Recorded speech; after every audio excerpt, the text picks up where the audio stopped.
In this video, I will tell you कि 1% company या OPC के लिमिटेशंस क्या हैं या क्या नुकसान है इस फॉर्म में अपने बिजनेस को रजिस्टर करवाने के।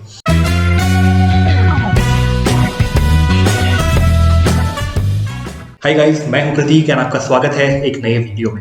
इस सीरीज में पहले के वीडियोस में मैंने बताया है कि 1% कंपनी होता क्या है, उसके फीचर्स क्या है, उसके बेनिफिट्स क्या है। मैंने आपको ये भी बताया है कि 1% कंपनी को रजिस्टर करवाने का तरीका क्या है। ये इस टाइप ऑफ बिजनेस के बहुत सारे फायदे हैं, बेनिफिट्स हैं और कुछ लोगों के लिए और कुछ टाइप ऑफ बिजनेसेस के लिए ये काफी सूटेबल हो सकता है। पर अगर आप उन कैटेगरीज में फॉल नहीं करते तो ये बहुत ज्यादा डिसएडवांटेजेस भी हो सकता है आपके लिए। तो इस वीडियो में मैं आपको बताऊंगा कि आपको 1% कंपनी या OPC के फॉर्म में रजिस्टर क्यों नहीं करवाना चाहिए और किन सिचुएशंस में it is better to go with the private limited company और LLP। और अगर आपको और ज्यादा डिटेल्स में समझना है कंपनीज एक्ट ऑफ इंडिया के बारे में तो मैं रिकमेंड करूंगा ये वाली बुक।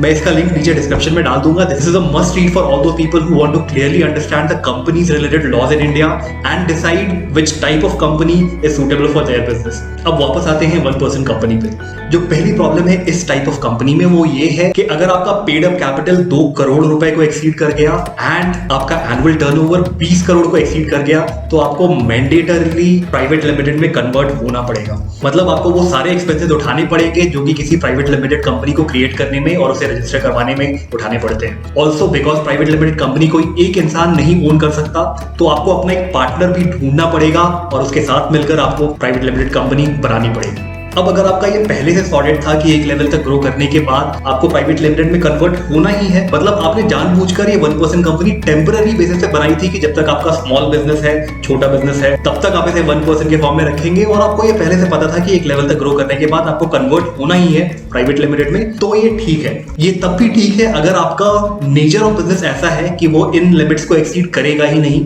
या आपका कोई प्लान ही नहीं है कि आप इस लेवल तक ग्रो करेंगे कि आपका एनुअल टर्नओवर 20 करोड़ को एक्सीड कर जाए, तो इन केसेस में it is okay to have a 1% company. But otherwise ये प्रॉब्लम हो सकती है और ज्यादातर केसेस में इट इज बेटर कि आप प्राइवेट लिमिटेड के फॉर्म में ही स्टार्ट करें क्योंकि एनीवेज आपको लेटर स्टेज पे कन्वर्ट करना पड़ ही सकता है। अब दूसरी लिमिटेशन ये है कि अगर आपका बिजनेस इन लिमिट्स को एक्सीड नहीं किया जो मैंने पहले बताया तो आप चाहकर भी प्राइवेट लिमिटेड में कन्वर्ट नहीं हो सकते 2 साल से पहले। मतलब 1% कंपनी रजिस्टर करवाने के 2 सालों के बाद आप इसे प्राइवेट लिमिटेड में कन्वर्ट करवा सकते हैं इवन इफ वो लिमिट्स एक्सीड नहीं हुए हैं तो भी, लेकिन उसके पहले आप नहीं करवा सकते।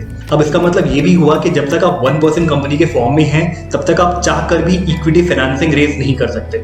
मतलब आप शेयर्स बेचकर पैसे रेज नहीं कर सकते अपने बिजनेस के लिए क्योंकि 1% कंपनी में तो बस एक ही शेयर होल्डर हो सकता है। तो अगर आपके प्लान्स हैं कि आपको अपने बिजनेस में इन्वेस्टर्स से पैसे रेज करवाकर अपने बिजनेस को ग्रो करना है तो या तो आपको 2 सालों तक वेट करना पड़ेगा या फिर आपको इन लिमिट्स को एक्सीड करना पड़ेगा। मतलब आपको 2 साल के अंदर 2 करोड़ का टर्नओवर क्रॉस करना जो कि बहुत मुश्किल हो सकता है ज्यादातर केसेस में। अब तीसरी बात यह है कि ऑल्दो ये 1% कंपनी है बट एक्चुअली इसमें 2 लोगों की जरूरत होती है। एक तो है वो ओनर या डायरेक्टर और दूसरा है नॉमिनी। अब कहने को तो 1% कंपनी में आपके पार्टनर होने की कोई जरूरत नहीं है, लेकिन जो नॉमिनी है वो almost like a sleeping partner ही है। मतलब उसे पहले तो आपके भरोसे का इंसान होना पड़ेगा, दूसरा उसे आपके बिजनेस की बेसिक अंडरस्टैंडिंग होनी भी जरूरी है ताकि कल को अगर आप इनकैपेसिटेट हो गए या इनएक्टिव हो गए तो वो आपके बिजनेस को चला पाएगा। तो अगर आप बस इसी रीजन के लिए 1% कंपनी के लिए जा रहे हैं कि आपको कोई पार्टनर नहीं चाहिए तो आप दोबारा सोच लें। अगर आपको प्राइवेट लिमिटेड कंपनी में या LLP में दूसरे बेनिफिट्स दिख रहे हैं आपके बिजनेस के लिए तो इट इज बेटर कि आप प्राइवेट लिमिटेड के लिए जाएं और इस पर्सन को अपना नॉमिनी बनाने की जगह उसे अपना स्लीपिंग पार्टनर बना लें। नेक्स्ट जो प्रॉब्लम है वो ये है कि जो OPC का टैग है यही कई बार आपके लिए नेगेटिव हो सकता है कई सिचुएशंस में। OPC का मतलब ही है स्मॉल बिजनेस और आपको इसी रूप में मार्केट में देखा जाएगा। हाँ, मैंने पिछले वीडियो में बोला था कि एक रजिस्टर्ड कंपनी होने की वजह से आपको बहुत सारे एडवांटेजेस मिल सकते हैं प्रोप्राइटरशिप के ऊपर, लेकिन ये स्मॉल बिजनेस का टैग होने की वजह से आपको बहुत सारे डिसएडवांटेजेस भी हो सकते हैं कंपेयर टू प्राइवेट लिमिटेड या पब्लिक लिमिटेड कंपनी। मतलब कोई भी बड़े मल्टीनेशनल कॉर्पोरेट कंपनी के साथ अगर आप डील करना चाहते हैं तो वो आपको काम देते समय आपको प्राइवेट लिमिटेड कंपनी से नीचे प्रेफरेंस देंगे। इवन बैंक लोन्स के केस में जो कि only source of external funding है 1% कंपनी के केस में, वो भी प्राइवेट लिमिटेड कंपनीज को ज्यादा प्रेफरेंस देते हैं 1% कंपनी के कंपैरिजन में। सो गाइस, अगर आप एक स्मॉल बिजनेस हो और आप स्मॉल ही रहना चाहते हो, आपका लॉन्ग टर्म विजन भी स्मॉल ही है और आप इसी रूप में अपने बिजनेस का इमेज बनाना चाहते हो तो आप 1% कंपनी के लिए जा सकते हो और इसके जो दूसरे बेनिफिट्स हैं उसे आप ले सकते हो। अदरवाइज आप ओपीसी बनाकर फंस सकते हो और आपको यहाँ से निकलना मुश्किल हो सकता है।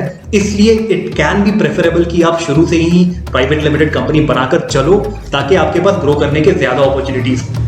So guys, I hope you found this content helpful. So please like this video and share it with your friends जिसे इसकी जरूरत हो सकती है। And also subscribe to this channel because here you get the most genuine business tips, ideas and updates. So that's all we have in this video. Thanks a lot for watching.